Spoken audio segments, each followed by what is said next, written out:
So a lot of loan officers don't know how to approach financial advisors. This is one of the things you help them do.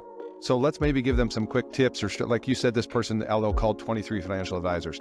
Like how? The first thing that we have you do is you want to go in warm. And how do you go in warm? You call every customer you have today and you ask them, simple question. I am looking to help my clients who need financial advice. And I'm curious, do you have someone that you currently work with today that provides financial advice that you would recommend? If they say yes, I'm going to ask for the name, and then, I can look up the number. Jake Martin over at Edward Jones. Great.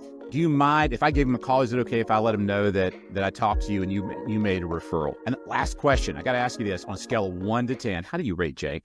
Todd Ballenger, welcome back to the show. Geoff, thanks for having me, man. Happy to be here. Happy to have you. First interview of 2025. And I like this because I think when we're entering a new year, I don't know about you or the listener, I do a lot of evaluating, like, what do I want to do? Like, how do I want to show up? Who do I want to be? What's my business going to look like? All the business planning. And I think this is a relevant conversation. We've had a lot going on, obviously, since you and I last talked, a new president. Interest rates are different. But before we get into that, for anybody who might not be familiar with who you are and what you do, what would you like to share? I'm kind of a performance coach meets financial literacy, financial advisor person. I'm kind of most famous for creating the first mortgage industry designation back in 1997, which was the Certified Mortgage Planner. And then we added some other designations to that. Our main one's CLA, but we've been big fans of that. My sort of goal has been sort of incorporating financial literacy and financial engagement into the lending process, which is something I'm sure we'll talk about if we talk about financial advisors and working with them today. And, big picture, before I leave the industry, I want to train 1,000 loan officers to become liability advisors. So that's sort of my big, I call it my last hurrah. Okay. So that answers the question for people curious about CLA, Certified Liability Advisors. Is that correct? That's right. Yep. Why don't you break that down briefly? What does that really mean?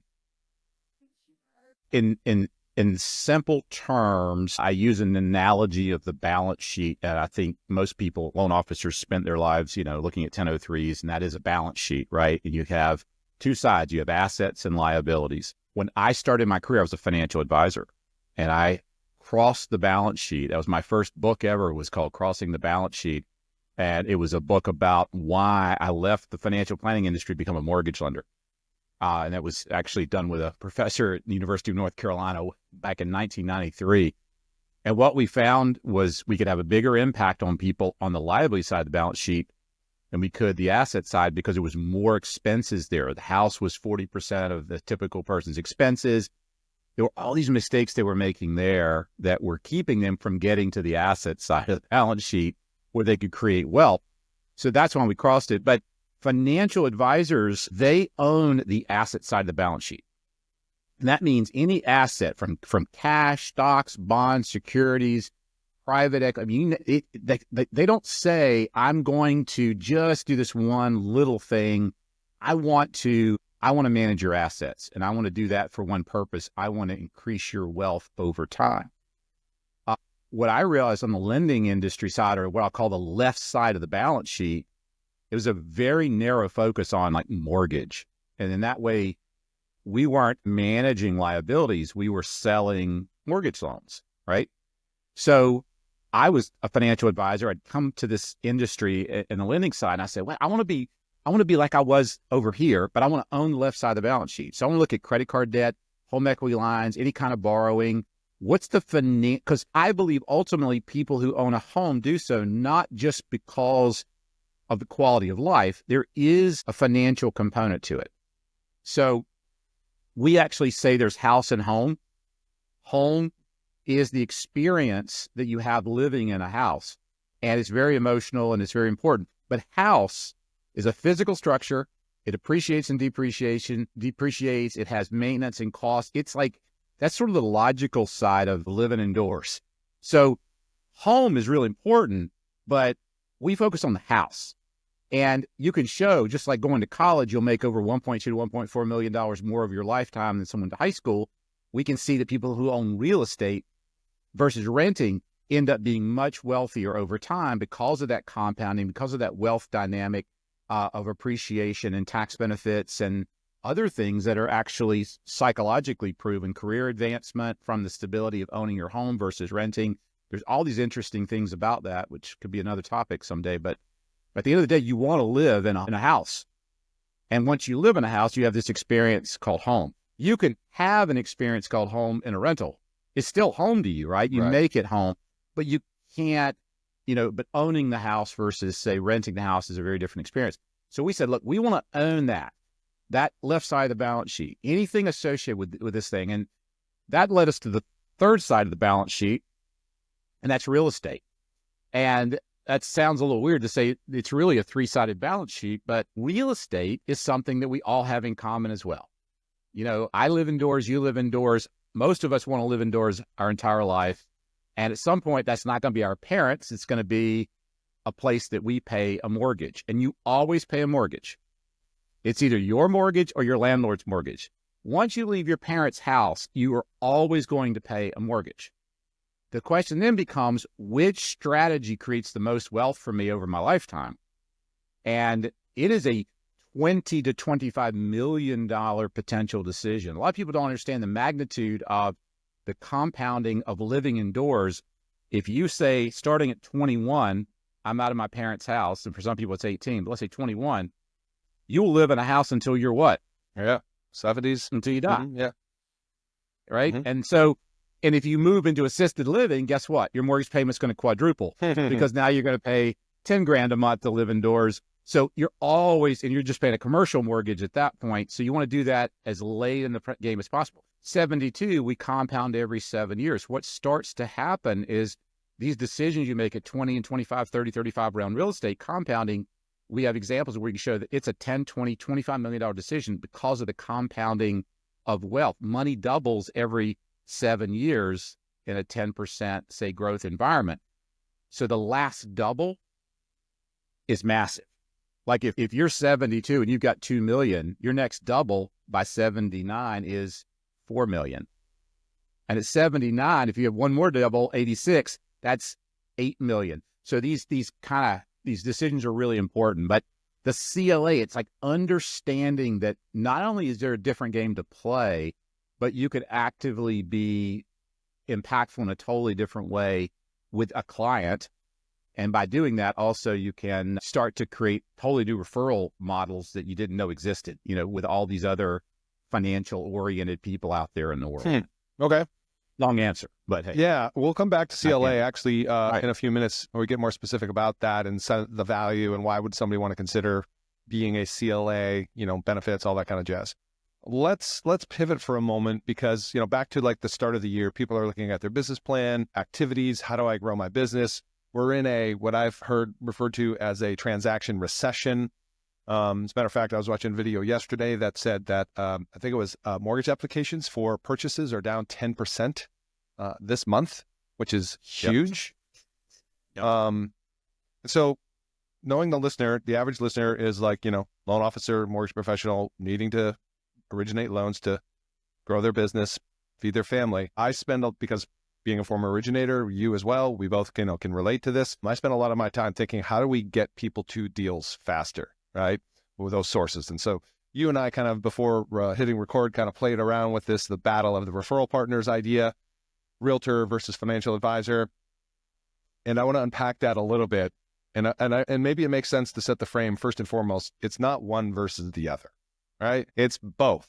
But let's talk about some of the advantages and disadvantages. Let me, seeing as I kind of have owned this setup, let me frame this and then you can kind of, jump in and play from here. I think end of last year, I was creating some content around the difference between a realtor versus a financial advisor. And here's the positioning I took on that is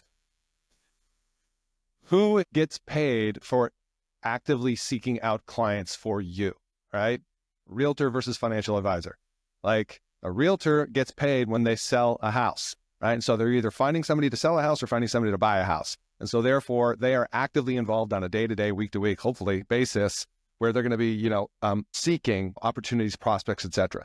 My proposition was that if you've got your relationships lined up correctly, then you are the beneficiary of the activity of the real estate agent who's doing that consistently throughout the year. And the parallel to that was the financial advisor, right? Correct me if I'm wrong, obviously not focused on acquiring people to buy a house, but doing other things. So there we go. That's my first positioning. I'll allow you to respond. Cool.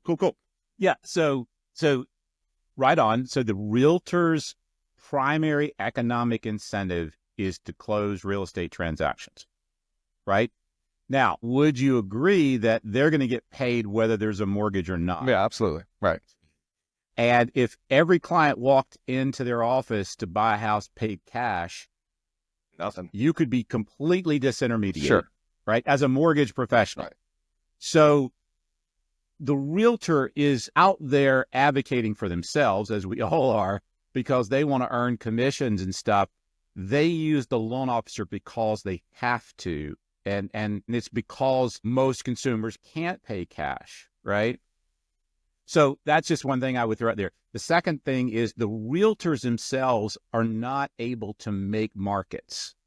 And by making a market, we're in a transaction recession because of inventory constraints in many markets. We're also there because of interest rate constraints. And I would even say tax policy, because a lot of the people that I know are stuck in their house because if they did sell it, the capital gains they'd have to pay, even with the, Section 61, 153, those kind of things, for capital gains, still leave them writing $100,000, $200,000 check. That then reduces what they have to buy the next house, which is going to go from 4.5% to 7%. So the shock of all that is such that they're really kind of handcuffed and stuck.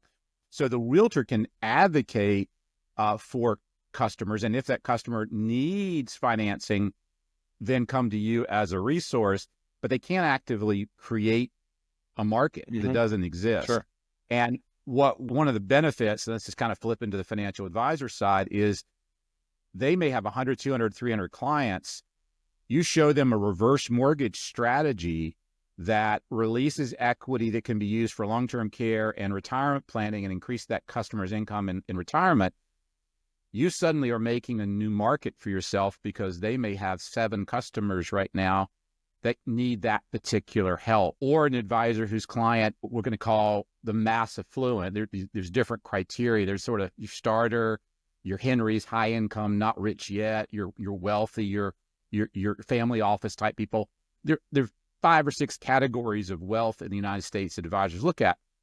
But the mass affluent, which is the majority, we're seeing an Ameriprise client come in with $100,000 in credit card debt because they've been sort of thinking they were going to do something, and then they didn't sell the house, or they didn't refinance or whatever. And suddenly the advisor's saying, "Look, I got a client. Here's the situation. They got a $600,000 house with a $200,000 mortgage, but they got $100,000 in credit card debt." Right? That you can make a market, because if you educate an advisor on what that does for that client, consolidating that we just did a case yesterday. The average EPR on the debt was over 8% for the client.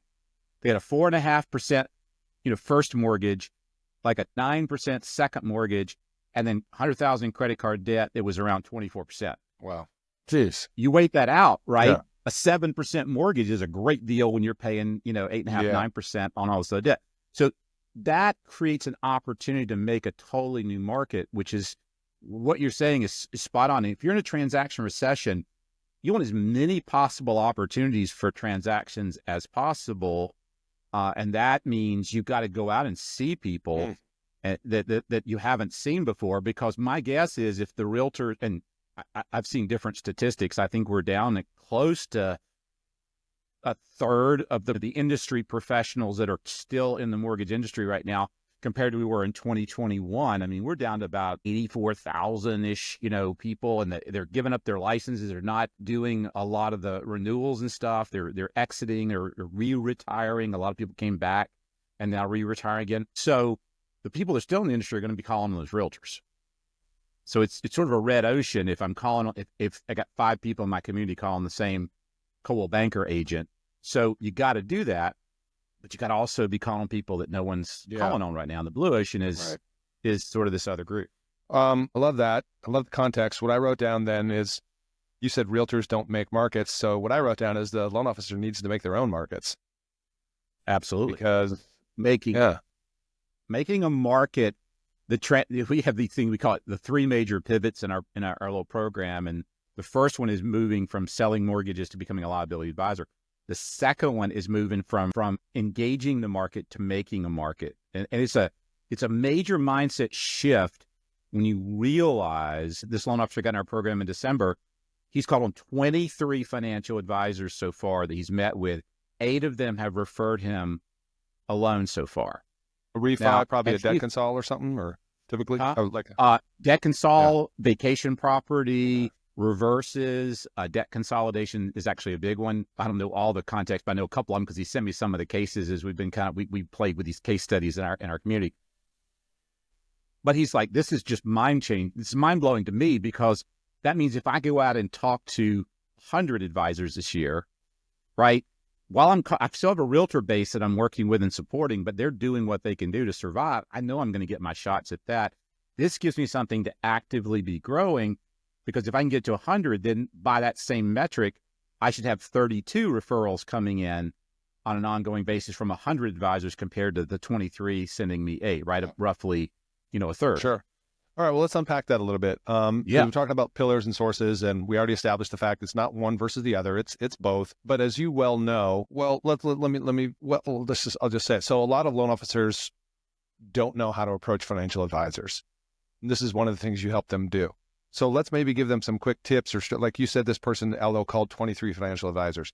Like how? What did they do? What did they say? What should you say? What should you not say?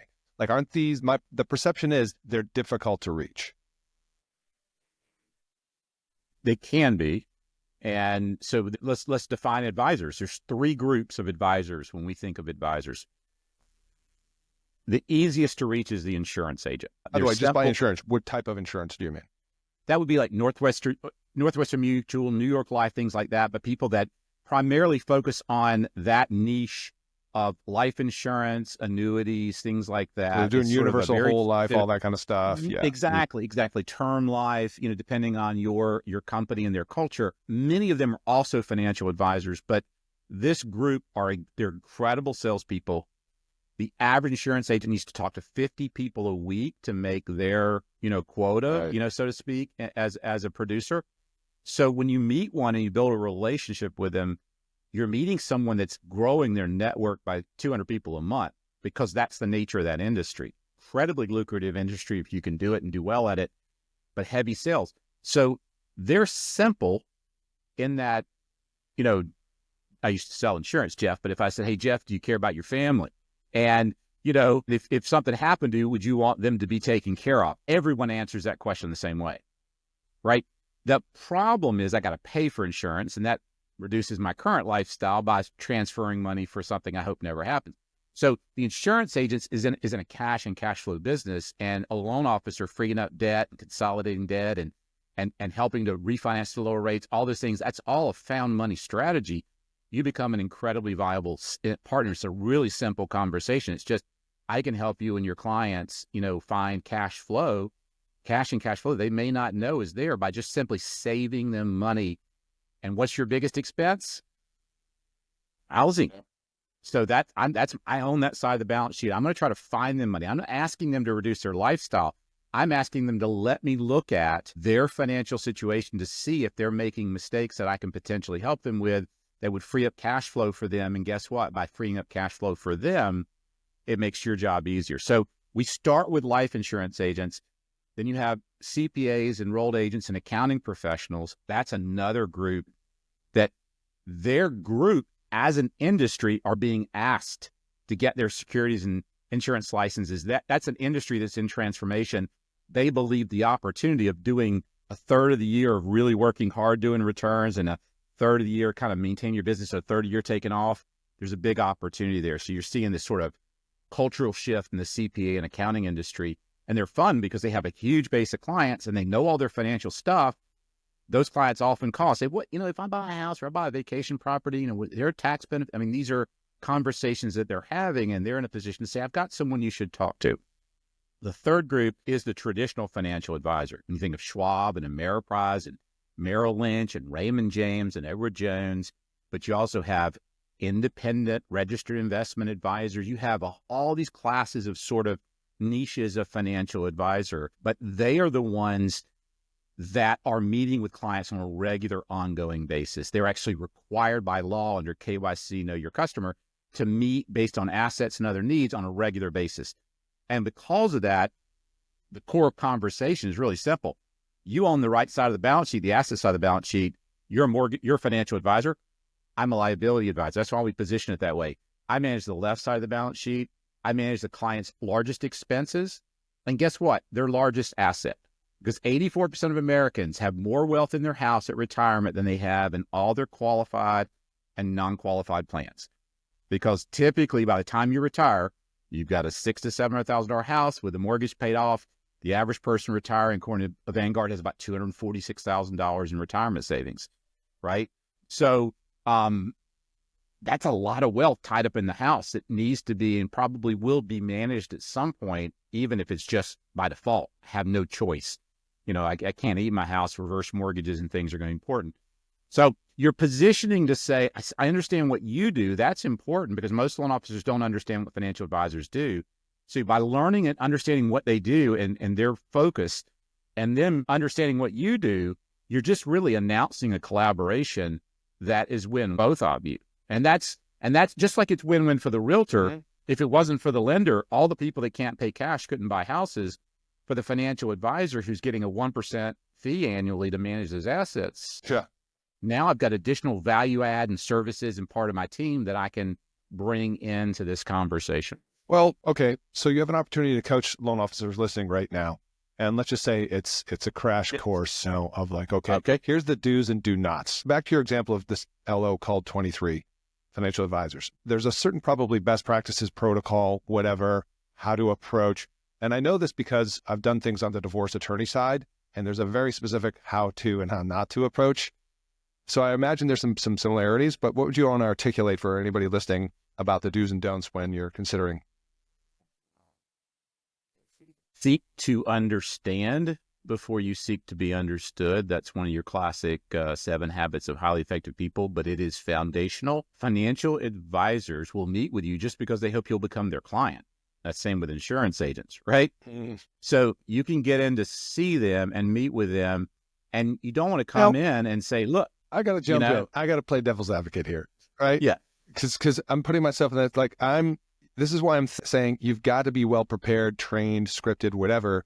Like, if I'm going to call 23 financial advisors, what's my pitch, right? What's to say, oh, they're going to be willing to meet with you? Because I think, as you well know, and I don't mean to put you on the spot, but this is just, I got to get very tactical. These financial advisors, yes, there's various levels of savviness, right? But in general, they're pretty savvy. And if they've been around for a long time, they hear the pitch through the veil of like, just want to meet, want to be more valuable, whatever. So I imagine there's a fair amount of resistance, not interested, whatever. So Absolutely. How do we overcome that? Okay. So, all right. So you said kind of crash course. So I'm going to take you we have this thing called the FAST course, Financial Advisor Success Training. And the first thing that we have you do, and I'm going to tell anyone that's doing this, is you want to go in warm. And how do you go in warm? You call every customer you have today and you ask them, simple question. I am looking to help my clients who need financial advice. And I'm curious, do you have someone that you currently work with today that provides financial advice that you would recommend? If they say yes, I'm going to ask for the name, and then, I can look up the number, but I wanted the name and who they were. Okay, Jake Martin over at Edward Jones. Great. Do you mind if I give him a call? Is it okay if I let him know that I talked to you and you made a referral? And last question, I got to ask you this on a scale of 1 to 10. How do you rate Jake? This is like this is the most important part, because 7 is like the F word in survey ratings, right? If there is like fine. So 7 or below, they really have no real relationship with that person. They would be happy to exchange them for someone else. 8, 9, or 10 tells me that there's something there that Jake's doing that this person really values, and they're probably a pretty good partner. So you tell me, look, Jake is Edward Jones. I give him a 9. He's really good, right? Jake, hi, this is Todd Ballenger. I was just talking to Gloria Swanson, and we're putting together a list of financial advisors that we can work with our clients who need financial literacy. I asked her if she had someone she recommended. She said yes. She gave me your name. I got to tell you, she ranked you a 9 out of 10. There's no, 10's for God, right? 9 is pretty solid. I rarely hear that from other people that I've talked to.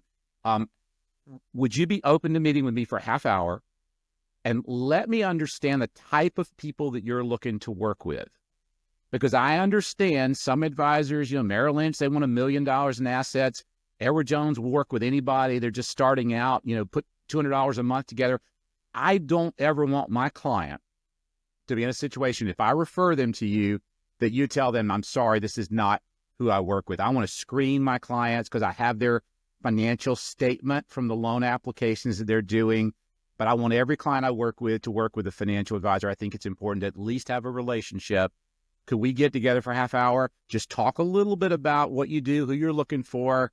And by the way, we have an interview form that we give people for that, just so you know really good questions to ask. But that is a very high conversion rate because you're coming in warm from an existing client. They've already told you that, they like you a lot. And you're saying, I'm looking for people like you, right? Now, the benefit of that on the flip side is I call a client and they have no one. I actually tell Jake when I'm meeting with Jake, by the way, when clients tell me they have no one, I'm going to say, I just met with a guy the other day at Edward Jones. His name's Jake. He got a 9 from one of my other clients. Would you be open to talking to Jake? Is that something that, you would be interested in? It's a hub mentality, but what you're starting to do is you're connecting realtors and financial advisors and clients around a common need, which is to create some wealth over time for when they aren't working. That's what we call retirement. But that's really the heart of it. And there's all these other layers to how you go deeper and deeper. But if you just call every client, put them in a sorting hat of I have someone or I don't, and then ask on a scale of 1 to 10, how are they? And know in your heart that if it's 8, 9, or 10, you want to meet them. And if it's 7 or below, you want to replace them. Because if it's a 6, I'm going to call them back and say, look, I hate to do this. You told me you were working with someone at, Raymond James. You gave him a 6. I've been talking to clients and they all love this one guy who's a 9. Would you want to meet with him? I'd be happy to make the introduction. If you don't, that's fine. But I'm never going to call that 6 advisor anyway. Yeah. Right? So I'm not like I'm worried about alienating, but I'm going to make that recommendation if I can. And that's where I'd start. If you got 100 clients and you end up with 30 advisors from those calls, you've got a foundation to start building on and networking. And then the other simplest tip I'll give you, and this is for anything that you do, you never leave a conversation without 2 names. If you do that, you have an unlimited network of potential opportunity. And the simple question is, Jake, I really enjoyed my time with you. This was fascinating. Let me ask you, who do you trust for real estate? Like, where would you send your mom if she was buying a house or, wanting to say relocate? And then who would you trust for tax advice? Right? If I talk to 5 people and I follow this rule, I'm going to end up with 10 people to talk to. And if I talk to 10 people and I follow this rule, I'm going to have 20 to talk to. And there's something magic about your territory blooming in front of you to where you're suddenly going, I don't have time to get to all these people. And that's a great feeling, as opposed to, I don't know who to call and I don't have anyone to call because I don't want to use the phone book. I'm calling the tax advisor. Say, I just met with Jake at Edward Jones, who was referred to me by Geoff Zimpfer, who was one of his clients. Man, he's a great guy. Clients rate him a 9. Guess what? He told me you were the guy he'd go to for tax advice. Would you be willing to spend 30 minutes with me and just let me understand a little bit more about why he recommended you and what he's doing? And that person's like, yeah, sure. Come on. Let's come, let's meet. Right. Same thing. And you just keep, if you just did nothing but that, there's an incredible opportunity right there. I love that. That's a very simple and brilliant strategy. At the same time, it's easy to execute on. Everyone listening, I would assume, has at least some clients to call, right, of a various number. And that is a fantastic way, I think, to kick off the rest of the month of January as you're listening to this, maybe whenever you're listening to it, make the calls. But that's brilliant. Thank you. That's what I was looking for. Tactical, baby. I like it. Thank you for helping to refine my Sure, that's what I do. My That's what thing. I do. Put the loan officer hat on. You're like, yeah, just man, what can I do today? Um, Absolutely. okay. Let me ask you this question along the same vein of you're talking to these prospective buyers that are buying a house, right? We've got people at various. It'll vary based on the individual, but in general, because I've heard of that. Cross selling the 1003. Hey, who do you have a finance? I love the ranking system. Do you have any non-scientific data on when you ask that question of those buyers or clients and you find out it's a 6 and you're like, hey, I've talked to this person, got a 9, etc. Any tea leaves or like insights on resistance of like, hey, no, I'm good, you know what I mean? Or any feedback on that? Yeah, we actually teach, so we call it the wealth team, and the wealth team, or page 5 of the application, whatever you want to call it. I've heard different people using different versions of it. I am going to be talking to your realtor. It is possible I may need to talk to your financial advisor, your CPA, your homeowner's insurance agent that you want me to work with on the homeowners and stuff like that. So if I could real quickly, and we have a 1-page worksheet. It just says, as the 6 people, your attorney. So in other words, you're packaging it as, I'm gathering who are the people in your life that are going to be in this transaction, or that you would typically call on if we do need to call them. It just feels like it's part of the loan application process. You don't want it to feel like weird and like, you're doing I just want to know what these people are. And I'm asking the same thing. Let me get them down. Okay. I know Rick. I've done a ton of closings with him, and Gloria Remax. She's fantastic. I've worked with her before. Jake, I've never met Jake before. He's at Edwards Jones. I'm still going to ask them on a scale of 1 to 10. I got to just ask, how do you feel about them as a partner? Because again, that is my sorting hat for knowing how strongly I want to meet with them, and it's part of my script. But are you going to ask that of the realtor on, let's say, whoever's representing, if you don't have a relationship with the realtor, are you going to ask them to rate the realtor as well? No. Okay. This is just for the client, right. Just for the client. Yeah. Sure. Because I'm going to use that client thing. If there's 6 people on my list and they only give me 3 names, because that's all they have, I get to come back and fill in those other 3 blanks in time. Yeah. When I'm sitting around, I'm going, I got something to do. I got my folder. I got all these people in there. I'm like, let me call up this client. I know she didn't have anyone here, and see if I can make an introduction. Again, just the power of the goodwill that comes from working to introduce people to each other. We have a saying, your network is your leading indication of your net worth. If your network is growing, your net worth can't, excuse my double negative, it can't not grow, right? Look at how people get paid in athletics and stuff today. Why is that? It's because of television, the internet, and the network of people that watch you has grown exponentially. It's the same in any industry. You add 100 people you didn't know this year to your network, you will not make the same money next year. It just, yeah. They're good market conditions, but you're going to have new referrals and new things come up that you never imagined. Well, I love the example you gave as well, because you're expanding your network, and like the phrase I love is conversations leads to contracts, and so you're just simply having more conversations. Love it. Absolutely. Turning over more. It's a hadron collider. You're in it. You want to be colliding with as many possible problems as you can. A hadron collider, like. Wait a minute. Did we just go into science class here? Yes, I love physics. I think of myself as like an atom bouncing around. I want to bounce into as many problems as possible, because then I'm going to be more valuable. Yeah. Because right. Again, if people could not work with you, they would. It's really simple. It's funny, and that parallels back. Let's bring this back full circle, and we'll kind of wrap up here for sake of time. But it parallels back to what we opened up with about agent versus financial advisor, and it's both. And it comes back to, as you just said, your personal network. The example that I love to give is becoming 5 Mile famous. And so what I say to people is, if there's a billboard in town with your picture and logo and everything up on it, and take the realtor example, take financial advisor example, and every realtor drove by that billboard every day, how many of them would recognize your face, right? And it's probably very, very few. And so that's the biggest problem you face is we're in a transaction recession. There's less deals to go around. So you need to meet more people, have more conversations, as you said, expand your network. And I could go into, asymmetric and or let's just call it non-correlated referral sources. If all my referrals are coming from agents, I'm in a correlation wave when there's a transaction economy, when rates go down, when rates go up.